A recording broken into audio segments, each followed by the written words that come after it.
سمجھ میں آ رہی ہے بات؟ تو ہمارے نبی کی خوراک امیروں، ابھی آپ کے سوال میں مزید لیتا ہوں، صبر کریں. تو ہمارے نبی کی خوراک تو وہی امیروں والی خوراک تھی، سمجھ رہے ہو؟ تو اب غریب کیا کر رہا ہے جو ریوڑ چڑھا رہا ہے بکریوں کا؟ ہاں، چوتھی شرط یاد آ گئی کہ آپ صلی اللہ علیہ وسلم نے سب سے زیادہ جو دودھ پیا ہے وہ اونٹنی کا اور بکری کا پیا ہے.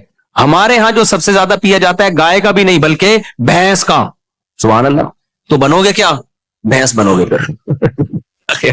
کیا بنو گے پھر بھائی؟ جو جانور ہے تو وہی بن جاؤ گے. تو پھر بھی نہ پینے سے بہتر ہے وہی پی لو، لیکن فوکس زیادہ بکری اور اونٹنی. اونٹنی کے دودھ تو زیرو فیٹ ہوتا ہے، اس میں ہے ہی نہیں فیٹ اس میں. تو یہ 4 شرطوں کے ساتھ دودھ پیا جائے تو پھر وہ دودھ ہے. ہم جو پی رہے ہیں وہ نہیں. تو یہ 4 شرطوں کے ساتھ امیر پیتا ہے یا غریب پیتا ہے؟ غریب. امیر کیسے پیتا ہے؟ آئیے ہم اس کی طرف آتے ہیں. امیر اول تو کھلا دودھ اب پینا ہی چھوڑ دیا امیر نے، وہ ڈبے کا دودھ پیے گا، پیکنگ کا. اس پہ لکھا ہوا ہوگا اتنا زنک، اتنا فلانا زنک ونک پتہ نہیں ہوتا ہے نہیں ہوتا دودھ میں، بال اتنا ہے. وہ لکھنے پر گورنمنٹ کی طرف سے کوئی پابندی نہیں. یہ بیچارہ ایمان لے آتا ہے کہ لکھا ہوا ہے تو ہوگا بھی. ایک دفعہ یہ جو جہازوں میں یہ ملتے ہیں نا پیکنگ کے جوس، فریش ملک پیکنگ کا ہوتا ہے، فریش ملک اور فریش جوس، اس میں لکھا ہوتا ہے وائٹامن سی اور فلانا ڈمکانا. میں جب بھی پیتا تھا میرا گلا بیٹھتا تھا. میں پیکنگ کی کوئی بھی چیز کھاؤں نا میرا گلا اور پیٹ بتا دیتا ہے کہ کوئی الٹی چیز کھائیے. میرا گلا اور پیٹ بہت سینسیٹیو ہے، تو اللہ نے اس لیے رکھا تھا تاکہ میں لوگوں کو بتا سکوں. خود ہی میرا گلا لیب ہے جو بتا دیتا ہے کہ یہ غلط چیز پیٹ میں گئی ہے. میں نے بڑی بڑی بہترین کمپنیوں کے پیکنگ کے جوس پی کے دیکھے ہیں، نہ کہیں جا کے اندر بتاتے ہیں کہ غلط چیز گئی ہے. آپ جوس پینا ہے اول تو جوس پیو نہیں، پھل کھاؤ. پینا ہے تو بھائی خود نکالو جوس پیو، وہ ہے خالص. اس کے علاوہ بکواس ہے جو بول رہے خالص. اس میں کچھ کیمیکل ڈالے جاتے ہیں اس کو محفوظ کرنے کے لیے، وہ کیمیکل نقصان دہ ہوتے ہیں. ڈاکٹر لوگ کہتے ہیں اتنے تھوڑے ڈالے جاتے ہیں نقصان نہیں ہو رہے. ہوتا ہے بھائی، چلو ایک دفعہ پیتا ہے تو لوگ پیتے بھی تو ڈیلی ہے نا، پھر وہ نقصان دیتے ہیں. تو اس لیے یہ جوس موس سب ٹوپی ڈرامہ ہے. پیکنگ کی جو بھی چیز بڑے بڑے ریلائبل ڈاکٹروں سے میں نے سنا ہے کہ جس چیز کا ٹی وی میں ایڈ آ رہا ہے، انٹرنیٹ پہ ایڈ آ رہا ہے کہ یہ کھاؤ، وہ کبھی بھی مت کھاؤ. صحیح ہے نا؟ ہاں، ایسی چیز کا ایڈ آ رہا ہے کہ وہ کھاؤ ریڈی والے سے خرید کے تو وہ کھا لو آپ.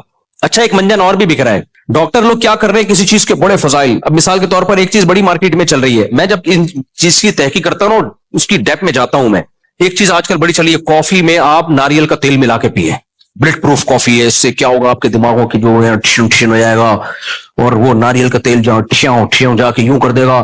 اس کے بعد پھر یہ اگر آپ کو چاہیے ناریل کا تیل تو میرے پاس یہ ناریل کا تیل دستیاب ہے. سارے فراڈی نہیں ہوتے اس میں، اچھے لوگ بھی ہوتے ہیں کہ چلو آپ نے فضائل سنائے اور اس کے بعد اپنی پروڈکٹ بیچے، جائز ہے یہ، لیکن فضائل تو صحیح سناؤ نا. فضائل تو صحیح سناؤ. یہ کیا ریسرچ سے یہ سب ثابت بھی ہے یا نہیں ہے؟ ہم جب بڑے بڑے ڈاکٹروں سے رابطہ ہوا انہوں نے کہا ٹوپی ڈرامہ ہے بھائی. کافی میں آپ ذائقے کے لیے آپ ناریل کا یا کوئی بھی تیل ملا کے پی لیں، ثواب ملے گا آپ کو، ذائقہ اچھا آ گیا. اتنے جو فضائل ہیں نا دماغ کی یہ والی رکھ پہ جا کے یاداشت بہتر ہوا ہے، ایسا کچھ بھی نہیں ہے.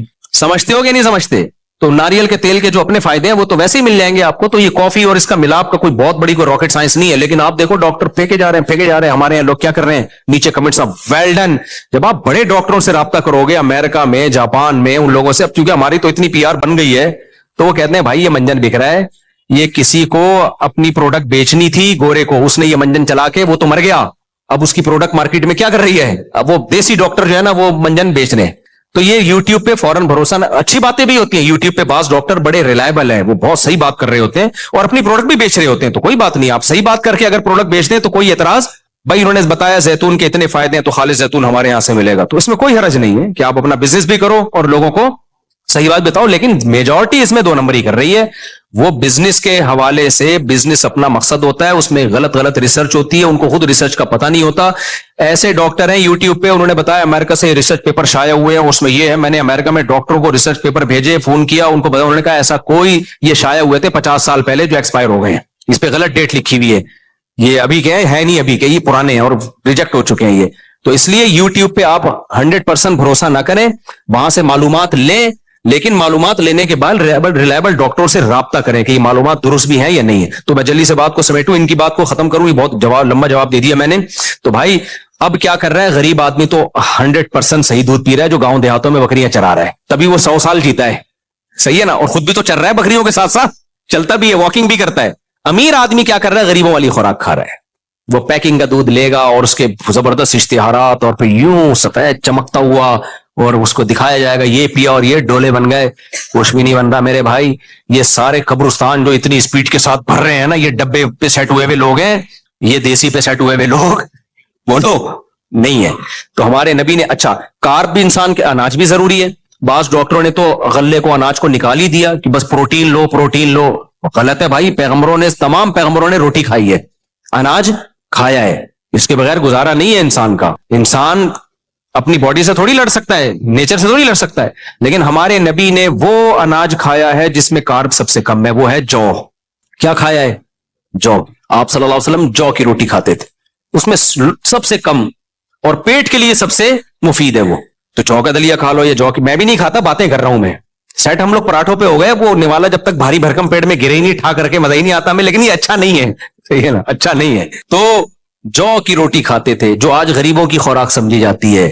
غریب بےچارے گاؤں دیہاتوں میں کوئی مکئی کی کھا رہا ہوتا ہے, کوئی جو کی کھا رہا ہوتا ہے. امیر لوگ کیا کھاتے ہیں؟ گندم کی روٹی, اور گندم بھی نہیں, میدے کی روٹی کھاتے ہیں. تو غریبوں والی خوراک اصل میں امیروں والی ہونی چاہیے, سمجھتے ہو؟ تو ہمارے نبی نے. اور تیسرا, پھلوں میں ہمارے نبی نے تعریف کی ہے تو انار کی, جو روایات ہمیں ملتی ہیں, بہترین پھل ہے انار. اور قرآن نے بھی اس کا تذکرہ کیا, انظروا الی ثمرہ اذا اثمر. اللہ کہتے ہیں اس انار کے پکنے کے پروسیس کو دیکھو کیسے پکتا ہے, اتنا فائدہ مند پھل ہے انار. اس کا بھی جوس نکال کے پی لیتے ہیں, چلو نہ پینے سے بہتر ہے, لیکن بھائی انار کھایا کرو, بہت خاندانی چیز ہے. اور کھجور کھایا ہمارے نبی نے, اور کھجور بھی آپ نے خوراک کی جگہ استعمال کی ہے. آپ ذرا چند دن دھوپ میں آپ کھجور سے پیٹ بھرو, پیٹ خراب ہو جائے گا آپ کا, گرمی ہو جائے گی, لیکن یوز ٹو, آہستہ آہستہ کیا کرو, عادت ڈالو. کھجور ایسی خاندانی چیز ہے بھائی, اتنے فائدے ہیں اس کے, اتنے فائدے ہیں. پریگننسی میں کھجور کہتے ہیں, رپورٹ ہے کہ اتنا چھوٹا اور اتنے وائٹامنز اور منرلز کسی پھل میں, اتنے سے پھل میں نہیں ہے جتنے اکیلے اللہ نے کھجور میں رکھے. کھاتے ہیں لوگ کھجور, کیسے کھاتے ہیں؟ افطاری میں 2 کھجور یوں نہیں, ڈائریکٹ پکوڑے پہ آ گئے. وہ تلا ہوا پکوڑا, اس کھجور سے جو تھوڑا سا فائدہ ہوا تھا اس کا بھی بیڑا غرق. اور اس کے بعد کافی پی کے جو منرلز کچھ حاصل ہوا, آئرن وائرن کے, تو کافی ویسے ہی بیڑا غرق کر دیتی ہے. چائے کافی آئرن کو ٹھکانے لگنے ہی نہیں دیتے, وہ سارا باڈی, تبھی تو آئرن ڈیفیشنسی چل رہی ہے بھائی. تو کافی اتنا پی رہا ہے اور پی رہا, تو یہ ڈیفیشنسی ہی چلے گی. پھر وہ جو پیشاب بلا رہی ہے دبا کے, وہ الگ, پانی کے جسم میں کمی, بڑے مسائل ہیں. میں ڈاکٹر نہیں ہوں, میں یہ ٹاپک لے کے بیٹھوں. تو ہمارے نبی صلی اللہ علیہ وسلم کی خوراکیں بڑی خاندانی تھی. اور جو آپ صلی اللہ علیہ وسلم اکثر بھوک سے رہا کرتے تھے, تو آپ ڈاکٹروں سے پوچھو, آج تو بھوک کے فضائل ڈاکٹر بیان کر رہے ہیں. ہاں اتنا ضرور ہے کہ اتنا زیادہ آگے نہ جاؤ جتنا نبی صلی اللہ علیہ وسلم نے کم خوراک کھائی ہے, کیونکہ ہمارے نبی کی نیچرلی بہت اچھی صحت تھی, آپ کو بہت زیادہ خوراک کی ضرورت بھی نہیں تھی. تو اب لوگ ایسا نہ ہو کہ فاقے کرنا شروع کر دیں, بالکل ہی غائب ہو جائیں.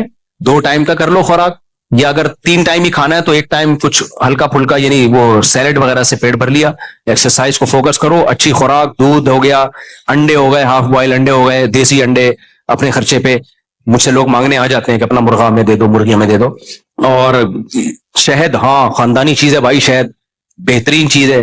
شہد استعمال کر لیا آپ نے, یہ سب چیزیں کھاؤ. اب فوراً غربت کا, ہمارے پاس اتنے پیسے کہاں ہیں؟ جن چیزوں پہ آپ پیسہ خرچ کر رہے ہو نا, اگر پیسے نہ ہوتے تو ان پہ خرچ نہ ہوتا. پیسہ ہے, دماغ خراب ہوا ہوا ہے. تو اور یہ جو لوگ کہتے ہیں نا ہم تو اتنی اچھی خوراک کھا رہے ہیں صحت بنتی نہیں, بھائی آپ پھر کولڈ ڈرنک پیتے ہو, میٹھا. تو یہ ریسرچ سے, تحقیق سے ثابت ہو چکا ہے. کچھ تھیوریز ہوتی ہیں, نظریات ہوتے ہیں, وہ تحقیق سے ثابت نہیں ہوتے. اس خوراک میں یہ فائدہ, یہ نقصان, ڈاکٹر کہتے ہیں نظریہ ہے, یہ تھیوری ہے, ابھی ریسرچ نہیں ہے. 2 چیزوں پہ تو ریسرچ ہو چکی ہے. میٹھا زیادہ کھانا بیڑا غرق کرے گا صحت کا, یہ ریسرچ سے ثابت شدہ چیز ہے. اور دوسرا سگریٹ, یہ کینسر کرے گی. اور تیسرا میری اپنی ریسرچ ہے, ڈاکٹروں سے میں نے نہیں پوچھا, گٹکا منہ کا کینسر کرے گا. کیونکہ میں نے اپنے کئی دوستوں کو جو گٹکا کھاتے تھے مرتے ہوئے اپنے سامنے دیکھا ہے. آدھے منہ کٹ گئے ان کے. اور موت بھی یہ آسان موت نہیں ہوتی گٹکے والے کی, ترس کے تڑپ کے مرتا ہے وہ. اس لیے اپنی جانوں پہ رحم کرو, یہ چھوڑ دو گٹکے, دکانیں بند کراؤ, گورنمنٹ پہ دباؤ ڈالو, یہ بند کراؤ گٹکے کی دکانیں. اتنے خطرناک زہریلے کینسر ہوتے ہیں نا. منہ کا کینسر یار, زخم گھٹنے پہ ہو جائے, یہاں ہو جائے, برداشت کر. منہ میں زخم ہو گیا, نہ بات کر سکتا ہے اور نہ کھا سکتا ہے.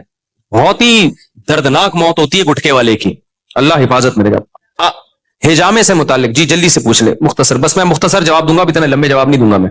دیکھو ڈاکٹر امجد صاحب کی کتاب میں ایک بیماری کے 25 پوائنٹ اگر ہجامہ کے لکھے ہیں تو وہ ڈاکٹر صاحب کی تحقیق ہے, اس کو نبی کی طرف منسوب نہ کرو. ڈاکٹر امجد بہت نیک آدمی تھے, اللہ ان کی مغفرت فرمائے, میری بھی ان سے ملاقات ہوئی, بہت اللہ والے, بڑا دین کی کام کیا انہوں نے. لیکن جب میڈیکل سائنس کی بات کریں گے تو ریسرچ ہوگی, تو اگر ان کی ریسرچ ہے تو ٹھیک ہے بھائی, لیکن اب جو ڈاکٹر جو حکیم اور ڈاکٹر بہت سارے کر رہے ہیں ان کو ہجامہ کی الف بے بھی نہیں پتا ہے. پاکستان میں جس کا کوئی روزگار نہ ہو تو وہ کام شروع کر دیتا ہے جو اس کی سمجھ میں آ رہا ہے, چاہے وہ اس کا ایکسپرٹ نہ بھی ہو. تو ہجامے کے آپ نے بہت سے شفا کے واقعات تو سنے ہوں گے, بہت سے مرے بھی ہیں, وہ تھوڑی واقعات لوگ بتاتے ہیں. اتنا زیادہ ہجامہ اور خون, بھائی نکل خون ہی رہا ہے, وہ کہتے ہیں یہ اضافی خون نکل رہا ہے, اضافی خون نہیں, خون ہوتا ہے. ٹھیک ہے, کہہ رہے ہیں گندا خون نکل رہا ہے. بھائی آپ کو کیسے پتا چلا گندا خون نکل رہا ہے؟ خون جب بھی نکلے گا تو خون ہوگا. تو ہاں, نبی صلی اللہ علیہ وسلم مہینے میں ایک دفعہ ہجامہ کروایا کرتے تھے, اگر کوئی کروا لے ٹھیک ہے, لیکن ہر شخص کی حالت دوسرے سے مختلف ہوتی ہے, اور مہینے میں ایک دفعہ سے تو ہم بھی منع نہیں کر رہے, ایک دفعہ کروا لو آپ ہجامہ, اچھا فائدہ ہی ہوگا. اور وہ جو یہ پوائنٹ ہے نا کمر کے بیچ میں, یہاں کروا لیا کرو تو ٹھیک ہے, جو نبی صلی اللہ علیہ وسلم یہاں کروائے تھے کمر کے بیچ میں, تو ایک دفعہ کروا لو, ایک کپ کافی ہے.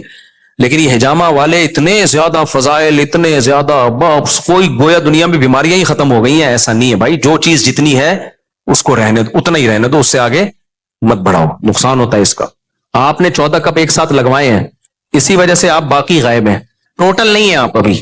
ماشاءاللہ, بچا کچھ ان کے اندر پھر, اچھا ماشاءاللہ, تو وہ ریکوری کر لی ہوگی, ورنہ مر بھی سکتے ہیں اس طرح. السلام علیکم مفتی صاحب. وعلیکم السلام. دیکھو ڈاکٹر جب آپ سے بلڈ لیتا ہے نا, پہلے ٹیسٹ کرتا ہے کہ بلڈ ہے بھی نہیں. ہجامہ والے کے پاس کوئی ٹیسٹ نہیں ہے, خون نکال کے پوچھ رہے ہوتے ہیں چکر تو نہیں آ رہے. چلیں جی.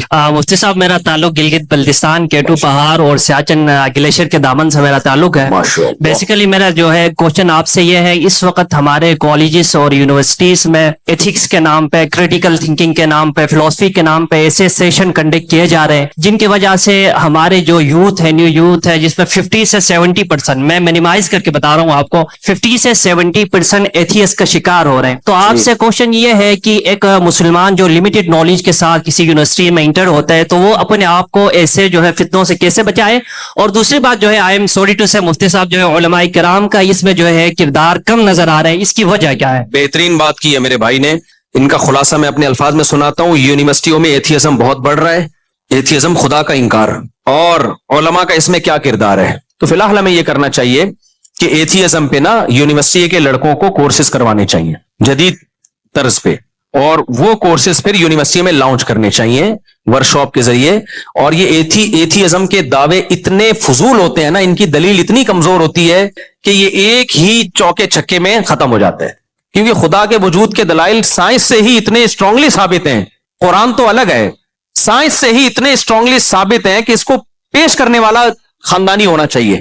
تو یہ آدھے گھنٹے کی مار ہے یہ نا. کسی بھی یونیورسٹی میں کسی ایسے اسکالر کا لیکچر ہو جائے, قیصر راجہ بھی بہت اس میں ماشاءاللہ خاندانی کام کر رہا ہے, تو ایسے آدمی کا لیکچر کروا دیں آپ یونیورسٹیوں میں, جو ایتھیزم پہ ان کی بھرپور تیاری ہو, اور یہ جو سائنس ہے, سائنسی علوم پہ بھی جو فزکس کی تھیوریز ہیں, سائنسدانوں کا بھی اس کو کچھ پتا ہو, تو اس اسٹائل میں آدھا پونا گھنٹہ بہت ہے. ہمارے جامعہ میں بھی ایسے اساتذہ ہیں الحمدللہ, کچھ یونیورسٹیوں سے آئے ہیں جن کو ہم نے عالم بنایا ہے, وہ بڑے خاندانی ہیں. تو کہیں بھی یونیورسٹی میں ایسا ہو رہا ہے تو یونیورسٹی کے جو پرنسپل ہے اس سے بات کریں.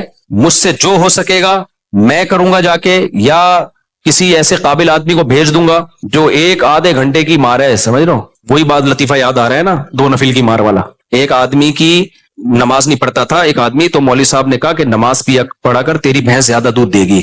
وہ آیا فجر کی نماز پڑھنے, تو جب گیا تو بھینس مر چکی تھی.